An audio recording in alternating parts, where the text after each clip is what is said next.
वालेकुम बच्चों, कैसे हैं आप। उम्मीद है आप सब खैरियत से होंगे। आज हम आपको दिए गए अल्फाज की मदद से खाली जगह पुर करवानी है क्लास। इसको हम इंग्लिश में कहते हैं सेंसेस यानी कि हिस्स। आज हमने 5 हिस्से पढ़नी है जो हमारी होती हैं। ठीक है बच्चों, यहाँ पे आपने जमात का काम लिखना है और यहाँ पे आपने तारीख। ये उर्दू की किताब है, सफ़ा नंबर 119, उर्दू पहला कलम, उर्दू वर्ड बुक बराए प्रैप। तो चलें शुरू करते हैं। हम डैश से छूते हैं। ठीक है बच्चों, हम किससे छूते हैं? हम हाथ से छूते हैं। हम कान से, ज़बान से, हाथ से, नाक से और आँख से तो नहीं छूते, हम हाथ से छूते हैं। तो यहाँ पे ये हाथ हमने यहाँ लिख दिया हाथ। ठीक है। नंबर 2 है हम डैश से सुनते हैं। हम कान से सुनते हैं, यस हम कान से सुनते हैं। तो यही हमने कान यहाँ लिख दिया, काफ अलिफ का और नून कान।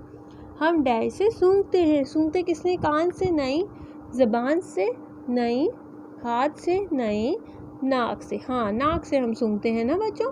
ये नाक आप तस्वीर नज़र आ रही है आपको, ये क्या है? नाक। हम डैश से देखते हैं। ये क्या है? आँख।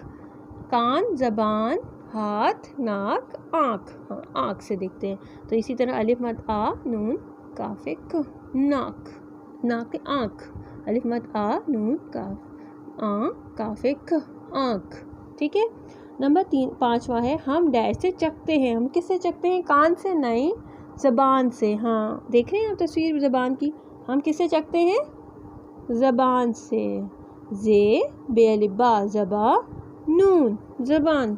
ठीक है बच्चों, इससे आपको समझ आ गया होगा कि हम कौन सी चीज़ हमारे जिस्म में जो है, कौन सी चीज़ क्या काम जिससे हम क्या काम ले सकते हैं। ठीक है बच्चों, हाथ से हम छू सकते हैं सिर्फ, हाथ से हम सूंघ तो नहीं सकते ना। और कान से हम सिर्फ सुनते हैं, जो भी आवाज़ हमें आती है। नोज़ जो होती है, हमारी नाक जो होती है, उससे हम सूंघते हैं। आँख से हम देखते हैं और ज़बान से हम क्या करते हैं? चखते हैं कि जायका कैसा है। ठीक है बच्चों, ये आज आपकी पढ़ाई, आज आपकी लिखाई है और समझ इसमें बारे में आपका जो है हिस्सा आपको पढ़ाई आज मैंने। अगले सबक के लिए मैं आपको खुदा हाफिज़ कहती हूँ। अपना बहुत सारा ख्याल रखिएगा। अल्लाह हाफिज़।